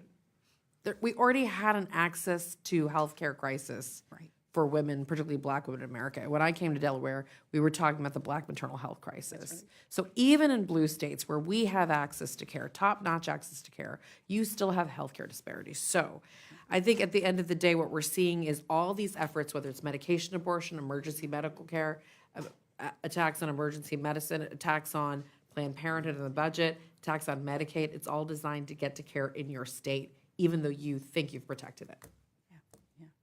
Does anybody else want to share? I think when, Ms. Chillian, when you were talking about the fact that what is perceived as a safe state is not safe, are there other efforts that are happening right now, Doctor, that you think needs to let people know, don't sleep on this issue right now? Yeah, certainly. So again, I'm very fortunate to be able to provide abortion care in Illinois, which again, Illinois feels like a safe place, and patients travel. But I mean, I'm thinking about not too long ago, we showed up to the clinic at 7:30 in the morning, and a patient was sitting out on the grass. She'd been sitting there all night long because she took a bus, I'm sure 9-10 hours that dropped her off in the wee hours of the morning. She had a hotel, but she had no ID. So she couldn't check into a hotel. So she sat outside all night long to wait for us to open to obtain an abortion. Nobody should have to sit outside to obtain basic health care. But this is happening, again, in Illinois, a safe, protected state. Thank you. And Ms. Davis, my last question, I know you mentioned how you had to travel. Can you talk about some of the stories that you might have heard of hardship that women are facing? It's hard enough to make the decision, but then to have to jump through all of these hoops. Can you talk a little bit more about that? Well, thank you so much for that question. That's actually a great question. I was fortunate enough to have that support system, to have family who can keep my children, who can, help me with, help us with our house, go and check on a dog and things like that. So I know a lot of women don't have that support system. So it makes it even more difficult to make 1,000-mile trip because of childcare, because of jobs. People cannot take off from their jobs. You know what I'm saying? So it's all types of barriers that many women are facing just to get basic health care. And that is today.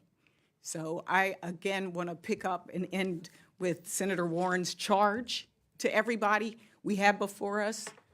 Whether you call it the big bad bill, whether you call it the big bad betrayal, whether you call it the big bad ugly bill, I don't care what you call it, it's bad.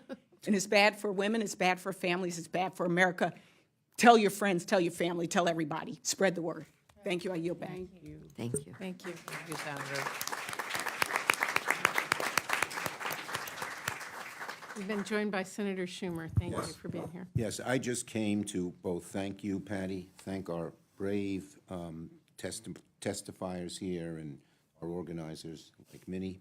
Some colleagues are speaking, and so I am just here to say thank you for being here and thank you for doing this.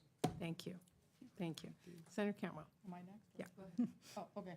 Well, thank you. I want to give my thanks to you, Senator Murray, for constantly leading the charge on this for so many years and being such a great advocate for Planned Parenthood, and to thank all the panelists for this moment to bring, just like it says up there, a spotlight. CNN just released a story about the Gut Marker Institute. They said 155,000 people traveled for an abortion in 2024. They went on to say that nearly all those who traveled for an abortion last year came from a dozen states that enacted total bans. Of that, including 28,000 from Texas. It breaks my heart to think that 28,000 people had to leave their state and come maybe to my state. And because I've talked to the providers, and you know what they say? It's heartbreaking. They say that people look for hotels. I said, well, wait, what does that have to do with it? Because oftentimes they have to bring their kids. They want the most affordable solution. They already had to buy a plane ticket and come here, and they are just trying to make ends meet, and we are forcing them to go get care in some other state miles and miles away. Why? Because of this arcane decision. So now we're here with this budget bill on the very day that we're Can you turn on your mic there? that we are recognizing this, number that we now know, 155,000 people traveled and 28,000 from one state, And being a Western state, I'm pretty sure a lot of them did come to our state. So when you think about what they're doing in the budget and taking the Medicaid out, it is amazing because now we have two problems. We have people coming to our state and wanting this care, and now we have less Medicaid dollars to even provide the care. And so I don't understand how we're not already on this slippery slope where we literally have just undercut the entire system, and states that are trying to prop it up are now going to get the legs cut out from under them because of Planned Parenthood. But I had one of my constituents, Campbell Baker from Seattle, shared that she received an abortion at Planned Parenthood in Seattle after she was sexually assaulted. She said, quote, "I can confidently say that if Planned Parenthood hadn't been there for me, I would not be alive today.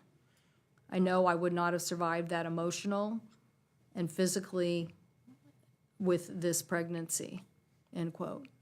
So what are we doing? We're now affecting our states. We're affecting our states, our ability to deliver this care, and they are heartless in this. But Dr. Baum, how can we better talk about the economics of this and the catastrophe that undercutting Planned Parenthood is going to mean for people like my constituent, who that's where she received care, while we're also serving the influx of a population from other parts of the country? Right. So you're exactly right. And so what we're going to see is just a compounding of the problem that you're discussing. So people are, if we take away funding from Planned Parenthood and Planned Parenthood clinics close and abortion is no longer available in states where it is legal, then the remaining people that are able to provide abortion, the waits are going to be longer. And remember, abortion is a time-sensitive problem, right?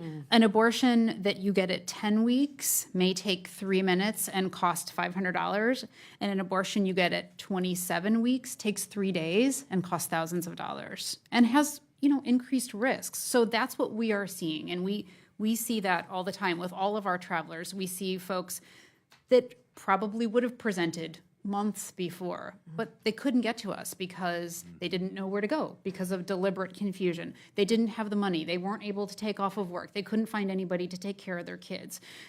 They didn't have the gas, their car broke down, all of those things. And so that delays care, which again makes it riskier, more expensive, and that's what's going to happen. Good answer. Thank you. Thank you. Thank you. Senator Cortez Masto. Thank you. First of all, I along with my colleagues, want to thank you for being here and the courage to come forward. I thank you, Patty. Thank you to all my colleagues to help put this hearing together. I hate to call it shadow hearing because we shouldn't be in the shadows. This is what drives me crazy, right? This is not a shadow issue. This is an issue for women across the country, which are 50% of the population or more, and their families and their loved ones. All of the above, and that's why our voices now matter more than anything. I want to also put a finer point on what is happening with Planned Parenthood, because it's not just about abortion care. Planned Parenthood provides so many essential services, and not just for women, but some men come to Planned Parenthood. So can one of you touch on that? The other essential services, if we have to close down because we're gutting Medicaid, the Republicans want to gut Medicaid and cut down Planned Parenthood, who, by the way, are in some of our rural communities, and probably the only health care we have in some of our rural communities. Who is losing out? What types of services, and who is missing out on those essential health care services? I don't care, Dr. Baum or Minnie or whomever might want to touch on that. We take care of everyone at Planned Parenthood. I myself I'm an abortion provider. I am also a proud vasectomy provider. And as we know, vasectomies prevent abortions. It's true. So, but we want to take away the funding for that as well. We provide sterilizations, we provide cancer screenings, we provide, general primary care. And a lot of times we are the only provider that folks can get to. And so again, you're exactly right. This is coming at it from taking away abortion access, but also taking away basic health care. Sexual reproductive health care is basic health care. The ability to control your own body, to determine your family, to control your fertility is essential. Yeah, thank you. Please. The discussion around Planned Parenthood is huge, and there's no question they provide absolutely essential health care services. But the Trump administration has been so smart to make this the central theme, because more than half the abortions in the country are provided by independent abortion providers. So we will get the overflow for abortion patients if Planned Parenthood closes. And how will we handle them? We're getting patients who travel I get a ton of patients from Texas, and then they get here and they don't have a hotel room or the money for a hotel, or they've got a hotel and they drove here, but they forgot about money for food and they brought their kids with them. And so we're raising funds for them to get food, to get a hotel room, and to be able to get back to their state. I mean, we already have a crisis, and when you add the FACE bill to that, these people, I've also had people sleeping on our grass. We find them covered with mosquito bites, so then we need to go buy some medicine for them and take care of them for, they slept on a bench in the bus station. They were lucky they weren't sexually assaulted all night. And the problem is so complex, but they're coming after us piece by piece by piece. And that's what we really need people to understand. Even if they don't defund Planned Parenthood, and somehow this doesn't happen, the FACE bill closes all of us. That's right. Not just independent providers, but Planned Parenthoods as well. Yeah. And if they are allowed to shut down Planned Parenthood this way, they're going to come after all the providers then. Yes. Yeah. They've already started, for decades, they've been, as you've really laid out, they've been harassing providers in order to disincentivize medical professionals from going into this work. So we already have a dearth of these professionals. We don't have enough capacity. We should be expanding abortion access. And I know so many states, and you've done such critical work to do that, we shouldn't be reducing the pool. And they're doing this because they actually know that abortions are going up in this country. So they're going to try to shut down abortion where it's legal by a lot of dirty tricks, including going after travel, which I know you've fought so hard. You've got this right to travel bill that's really, really critical right now. Anti-abortion activists are on the record trying to figure out how to shut down interstate travel, how to block folks from leaving states for care, because they know that we will get that care no matter what we have to do, and the advocates and providers in this room will fight like hell to get them that care. That's right. Nevada, I'm very proud of Nevada, because in the 90s, there were some incredible, strong women in our state who actually used an initiative petition to codify Roe versus Wade in Nevada. And then we have just recently passed through an election, put it in our Constitution. That's how strongly we feel about it. And this is a swing state, right? Nevada is not a blue or red. It is a swing purple state, but people feel so strongly in Nevada about this freedom and the right of women. But you're absolutely right. It may be that Nevada, we have protected a woman's right to choose and her freedom over her health care. But what happens nationally, and the fact that they are still coming after women's health care, is having a chilling effect even in our state. For our doctors, when you are looking at across the country, even state legislation that looks to criminalize doctors for providing health care, let alone individuals traveling for that health care, has a chilling effect in my state. But here's the other thing I want to talk on, because, Ms. Chilling, I think you're absolutely right. I think Lisa, my colleague from Delaware, put this perfectly. There's different pieces of the puzzle that they are attacking. When you put it all together, it comes down to being a national abortion ban. One of them I want to talk about, what hasn't been talked about yet, is EMTALA. And so I want us to talk a little bit about this, because most people don't know about this law, which is a federal law that requires a hospital, emergency room, to provide care when a patient's life or health is at serious risk. They have to stabilize that patient before they can try to move that patient. It is an important law. It's been on the books for a number of years. And now what we see is an attack on EMTALA for individuals who need an abortion to stabilize them or for their health care. Into the previous administration, the president issued guidance bless you, to the hospitals to say, here's how we interpret EMTALA, so you have to provide essential abortion care if somebody presents. Just recently, the Trump administration rescinded that guidance. And so I'm curious what you're seeing and hearing now from doctors, or even when there's emergency care, if they are taking that now, that rescission of that guidance, and is going to have a chilling effect on stabilizing women who come to emergency services in hospitals or wherever they may be to get that essential care. Are you seeing an impact yet on that? Because that is an essential piece of this puzzle as well. So certainly. So I work with a large team of nurses that take care of all of our pre and post abortion patients. And we just had this discussion the other day because they answer all of the after hour phone calls. Somebody had an abortion, and like any procedure, there are going to be complications. And my nurses wanted to know, what do I tell people? What do I say? Do I say, oh, you're from a banned state, is it okay to go to the emergency room? Do I have to tell you to come back, 10 hours to Illinois if you're bleeding? And I don't have good answers for them. We tell patients, you need to go get care, and I have to trust that providers in banned states will take care of my patients. But that's not always the case.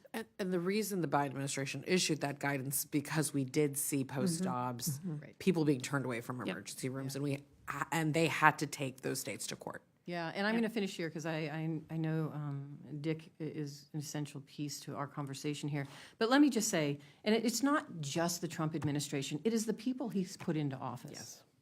If you have a Department of Justice that says, for FACE Act violators, we're only going to prosecute extraordinary circumstances, that has no effect on somebody who wants to stop a clinic or be there or protest. If you have Robert F. Kennedy Jr., who oversees CMS and the enforcement of EMTALA, who doesn't understand the law or what it means, they're not going to enforce these provisions to protect a woman's safety when they present at emergency care. So it is the people he has surrounded himself with.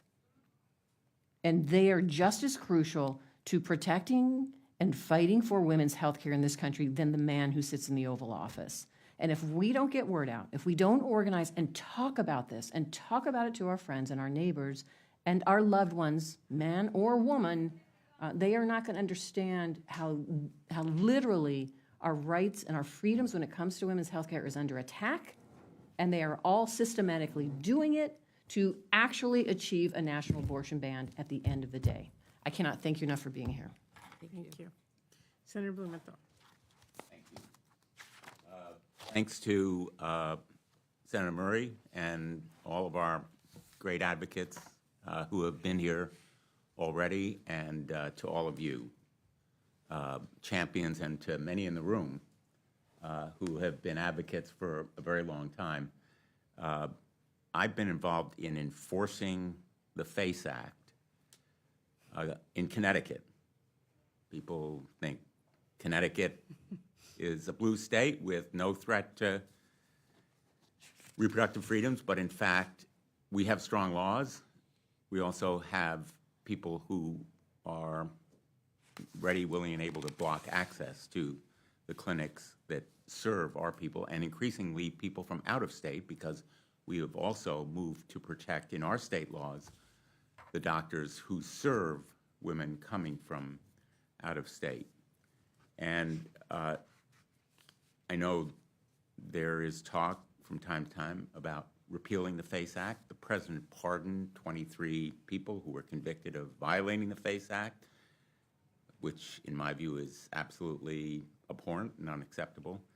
But I'd like to know from you whether, particularly Ms. Chelian, what kind of protections are important, whether they need to be strengthened, whether you feel more secure because of the FACE Act rather than repealing it, whether they need to be strengthened. Well, yes, the FACE Act needs to be strengthened. When we walk into the clinic in the morning and protesters are doing the kind of heinous things that they're doing, videotaping patients, trying to put their pictures on the internet, screaming and yelling and threatening them, intimidating and harassing them, particularly women of color and Muslim women There's a large Muslim population in my area. And then they try to pick fights with the husbands or boyfriends or fathers of patients because they hope to get one of them arrested and be able to prosecute, press charges, and then subpoena clinic records to get the names of all the patients that are there that day to be so-called witnesses. We need FACE strengthened, not repealed. We won't last if it's repealed. Any others have opinions on that issue? Thanks, Senator. So House Republicans are trying to repeal the FACE Act. Shockingly, right after the IVF clinic bombing in California, they started, which is horrific. I started my career working at a Planned Parenthood in Houston, Texas, where we used to also have to cross throngs of protesters harassing our doctors. Our medical director wore a bulletproof vest to work. So we're all too familiar with the death of Dr. Tiller. I think what we're seeing now in context, though, it's the FACE Act repeals, but it's also the pardoning of the January 6th insurrectionists. It's the climate and culture of fostering extremism in this country, and an administration that is willing to pardon folks like that sends a very clear, chilling signal to the rest of the country that it's open season on our providers. Many of the January 6th insurrectionists were recognized by clinics across the country because they are our protesters. And the clinics got in touch with DOJ and provided names of those people to help aid in arrests. I mean, those are the people who are at our clinics on a regular basis. They don't care about the law. You know that firsthand. And I might just add that the FACE Act can be enforced by state authorities as well as federal. I did as Attorney General of our state. I think we'll be entering a period where we'll rely more on state attorneys general, because I'm not so sure this Department of Justice is going to be zealous. And some states are passing their own state-level FACE Acts in anticipation of repeal of FACE. Just a final comment. I introduced the Women's Health Protection Act around 15 years ago, I think, at a time when overruling Roe v. Wade seemed like a nightmare that could never happen. And here we are. The Women's Health Protection Act is alive and well with leadership from Senator Baldwin and Senator Murray. We're going to pursue it again.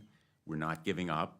It may seem like a bleak and dark time, but I want to assure all of you that the Women's Health Protection Act is essential to protecting women and families from the kinds of abuses that we see in many of our state legislatures. I don't know how many hundreds there are now in restrictive proposals in our state legislature that have been offered, but we need to keep faith on the Women's Health Protection Act, and I want to thank all of you again for your advocacy and your support. It really means so much to have you on our side, and this is an issue for men, Yes. as well as women.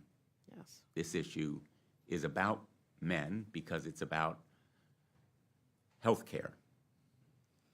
Health care is a human right. Women's health care is a human right.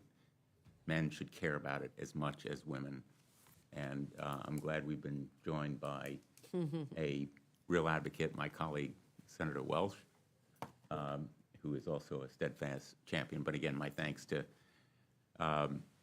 Chair Murray. I think you're chair right now. Thank you.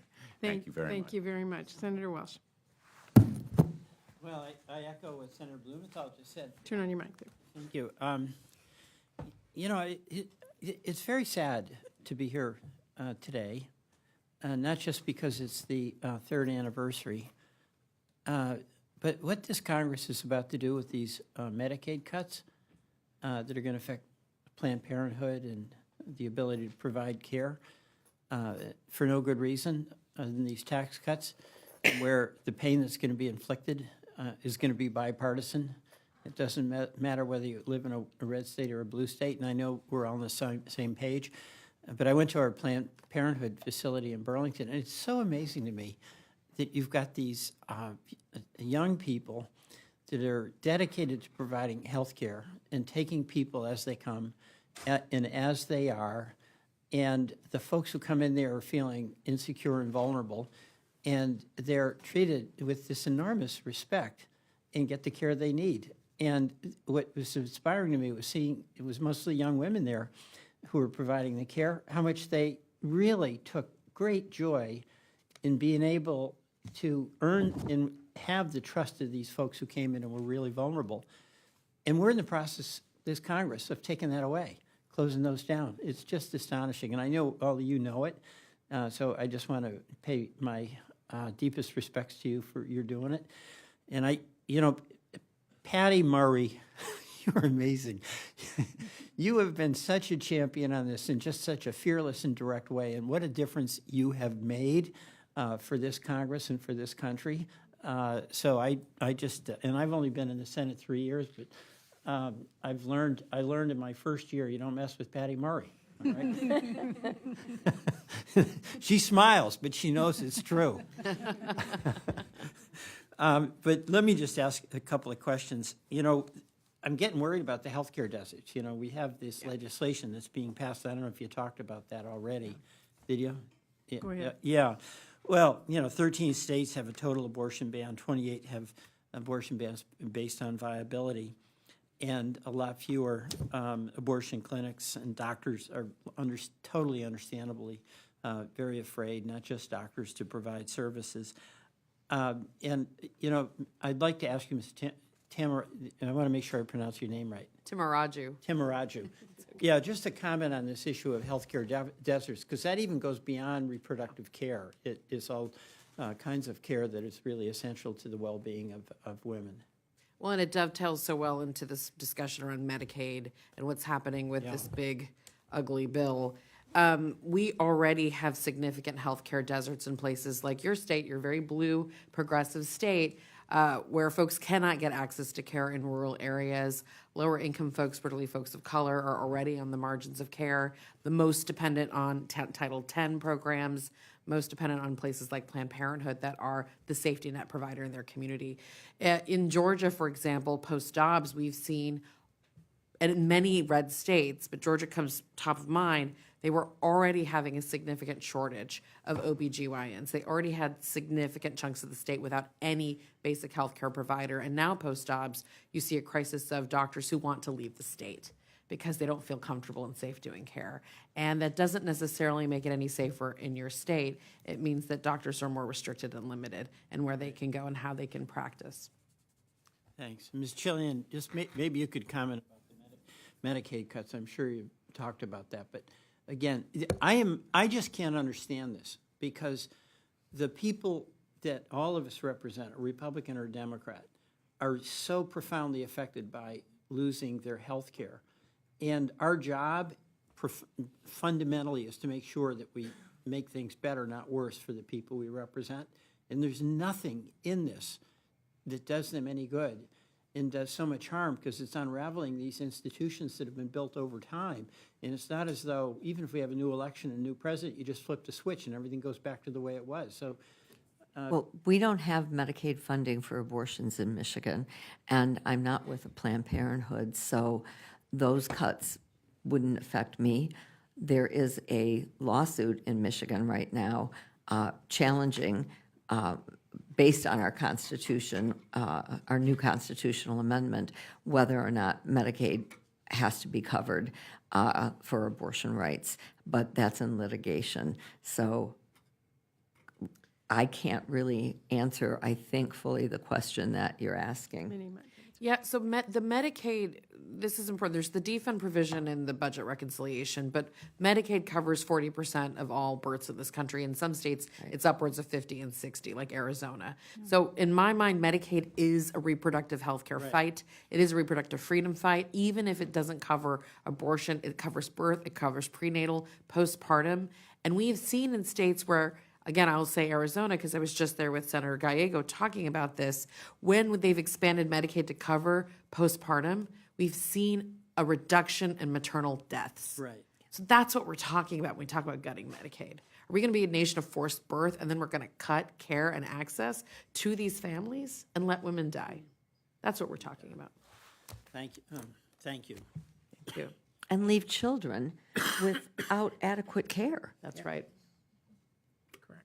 Thank you. I yield back. Thank you. And we've been joined by Senator Van Hollen. I'm reminded of my good friend Senator Barbara Mikulski always said, if you want to get something done, ask a lot of women and a few good men. So we appreciate you all being here. Senator Van Hollen. Thank you, Senator Murray. And let me underscore what Senator Welch said. Thank you for your leadership today and the entire time you've been here on this important issue, along with many others, but this is fundamental.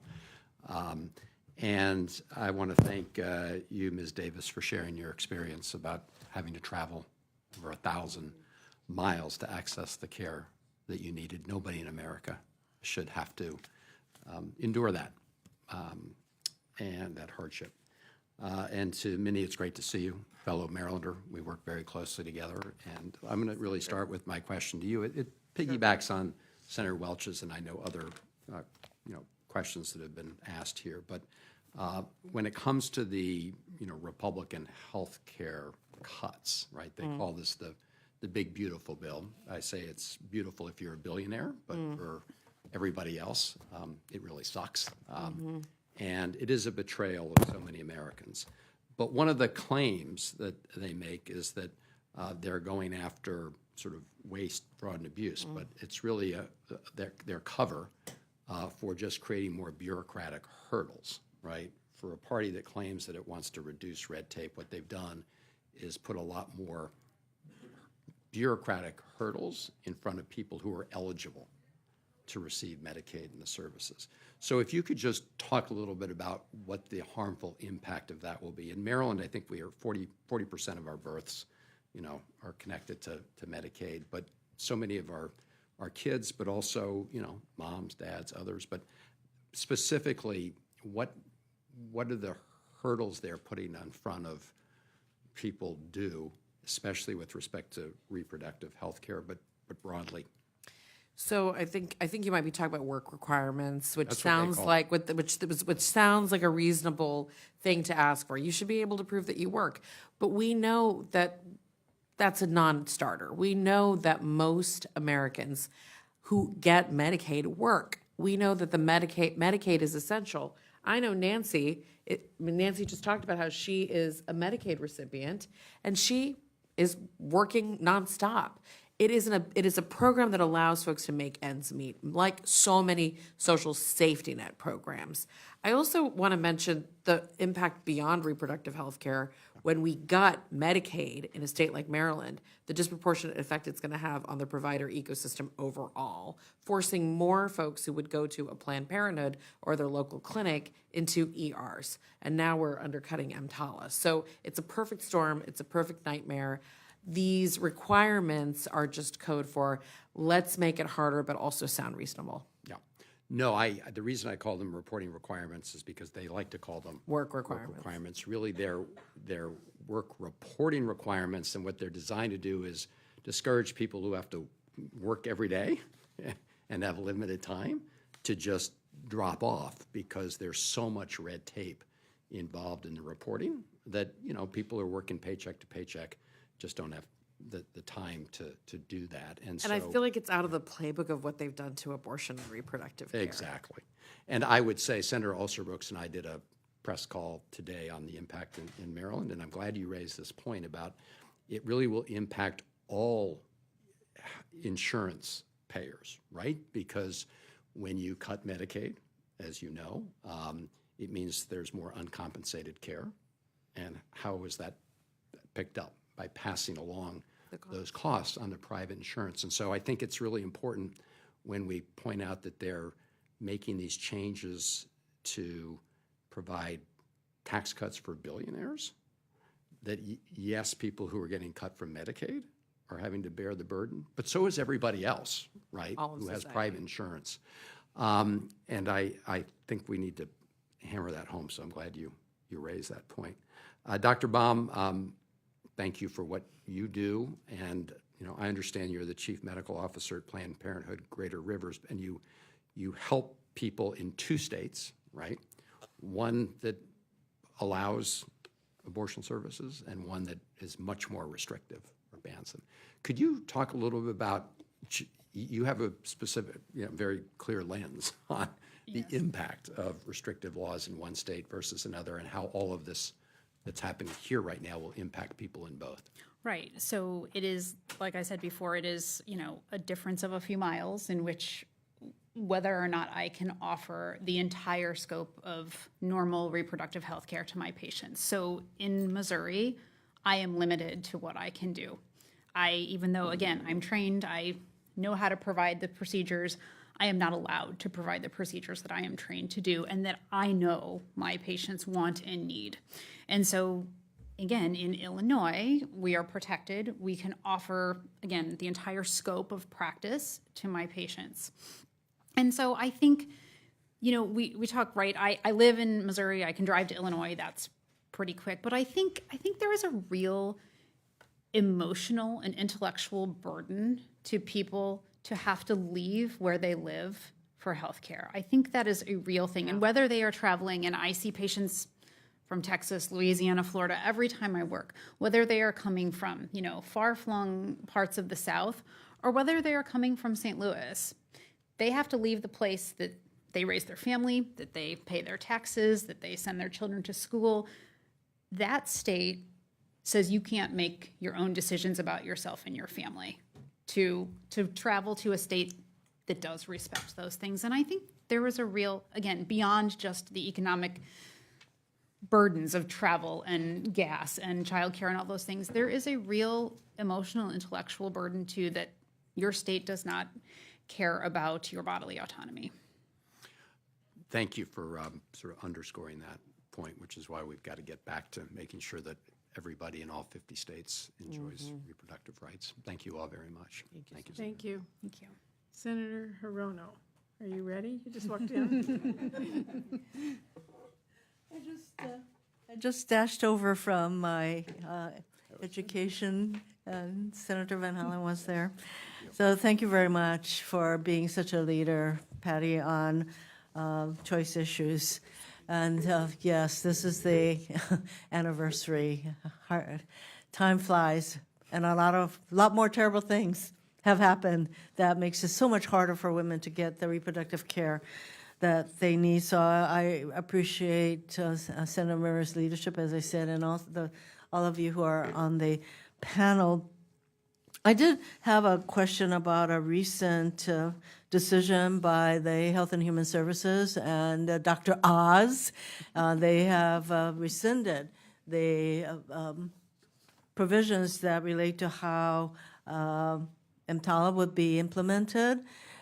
So the letter that went out to notify people of that rescission of the guidance said that the law still exists, but how they're going to implement it without the guidance, I'm not sure. So it's just going to add to the confusion, chaos, don't you think? So anyone who wants to weigh in about what we can do, we are putting out I am leading a letter. Not that, frankly, it's going to make a difference, sadly, with Secretary Kennedy or with Oz, but to ask them to reconsider the rescission of the guidance. What do you think is going to happen in hospitals when people show up with emergency care needs, including abortion, and the guidance have been rescinded? I mean, I will tell you, patients are going to die. That is what is going to happen. People will delay care because they are afraid, and healthcare providers will delay care because they are afraid of being prosecuted or being turned in by a colleague for participating in abortion care. We have to talk to our patients all of the time who travel from banned states and then go home about what to do if they have a complication.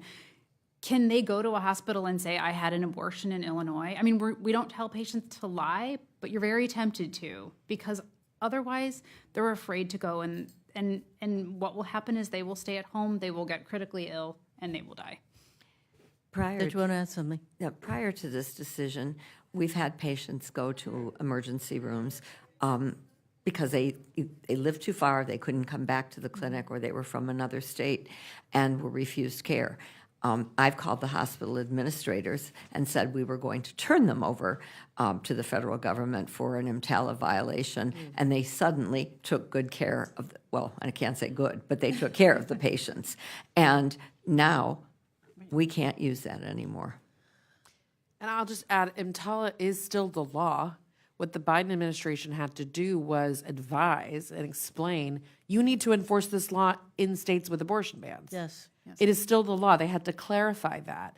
They had to clarify that because of all these horror stories we have of women almost dying of sepsis in parking lots because ERs weren't taking them. So it was necessary. It is still the law, and it's important to keep reiterating that, and it applies, but it just makes it so much harder. The thing is that the Biden regime, I'm sorry, the Trump regime has said that the guidance did not comport with and I'm paraphrasing a little bit, did not comport with the Trump regime's attitude toward EMTALA. And so really there's a contradiction, right? Because they say that EMTALA still is the law, but they provide no guidance on how to implement it. And I think sadly and tragically, women are going to die. So since the Dobbs decision, there are some states that immediately enacted anti-abortion laws, and there are over 20 states. And now we're being told that Title X funds will be withheld, and that those are funds that are used to provide all kinds of reproductive care, services, guidance, all of that. So that's being held back. And so that there's also a provision in the bill, the bill that we're going to be dealing with, that basically defunds Planned Parenthood and does not provide Planned Parenthood with Medicaid reimbursements, which means that something like 200 Planned Parenthood providers across the country, many of them, by the way, are in states that allow abortions, but they're just not going to be able to get the funds to provide the kind of reproductive care. So it's a continual assault on our right to make decisions about our bodies. And the idea that somehow, unless you're in this category of people who need emergency care, et cetera, that it doesn't impact you. I was just asked about that. Like there are people in this country who think that as long as it doesn't impact them, it's not a concern of theirs. How do we articulate that this is an issue that it should concern entire communities and families? So I'll just mention, Senator, that this room is filled with storytellers from across the country, including Nancy, who are part of a larger project to amplify and tell stories about how abortion bans have affected them. And that is the number one tested way to persuade audiences. Most Americans are with us on the fundamental right, but they are not necessarily convinced or aware of the devastation, the ongoing devastation of the Dobbs decision. And the best way to get more Americans of different backgrounds to understand and feel the alarm we feel is for them to see and hear the voices of folks who've been traumatized by these bans, and to understand that they could be one of them too. Nancy, did you ever think you'd be sitting here talking about this? No, ma'am, never, never. If someone would have told me a few years back that I would be doing this, I probably would have bet my life on it that they were lying. Yeah. I'm sorry. Yeah, so if someone would have told me this a few years ago that I would be doing what I'm doing now, I probably would have bet my life on it. That's how we know it can happen, right? But we don't really think that it would happen to us until it happens. Oh, that's why I'm really glad you're here. May I just ask one more thing? After the Dobbs decision, there was a real organizing effort and people becoming advocates, and I don't know that kind of fervor in support of a woman's right to choose is still there. I'm concerned that in spite of the fact that more and more women are being impacted by these anti-choice bills, that there is less of a concern or empathy toward fighting back. And, we now have the situation where the new guy who is on the FDA, I didn't vote for the guy, but he's talking about maybe we need to rethink the FDA approval for mifepristone, which would have a devastating impact all across the country. So are we doing those things that continue to galvanize our communities in support of what we're choice? More Americans than ever before are with us, including the majority of Trump supporters. Right now, in addition to these storytellers who are here on the Hill today, we have Reproductive Freedom for All. We have 100 of our members from 22 states hitting the Hill, the House, and the Senate to fight these Planned Parenthood defund efforts and the Medicaid fights. We've seen our membership continue to grow. We've seen our engagement continue to grow. Our activists are fired up. The challenge is, in this chaotic environment with this Trump administration, it is very challenging to break through and explain to the average American that all these little pieces that I think Senator Blunt Rochester called a puzzle, to pull it all together and explain this is a national abortion ban. That is why these storytellers, and making sure we have content creators up here as well who are capturing these stories, capturing these conversations, and we've got to be meeting audiences where they are. So yes, in the streets, we were part of the No Kings protests, we were part of all the big, hands-off rallies, but we also have to get into their social media feeds. We have to meet them in their communities, and we have to be investing in those storytellers too. Thank you. Thank you very much. Well, I want to thank all of our panelists for participating in this. We've gone way over time, but I'm okay with that because we need everybody to understand how critical this is. This is an important conversation, but to all of you, it is far from over. It is far from over. We are 3 years in, and it's really clear from listening today, from all we know, that the heartbreak and damage that Republicans are causing on abortion is only growing. But as Minnie just said, so is the opposition. Yeah. And we are not going to be quiet. We're not going to let women's stories go untold. We're not going to let your voices go unheard. We're going to keep a bright spotlight on the harm that Republicans are causing with their anti-abortion extremism. And we will be fighting with all we have, right, Maisie? Here and everywhere. To undo these damaging policies and work to restore a national right to abortion. So I want to thank all of you for being here and sharing your stories and your information, and ask all of you to join us in the fight. Thank you. Thank you.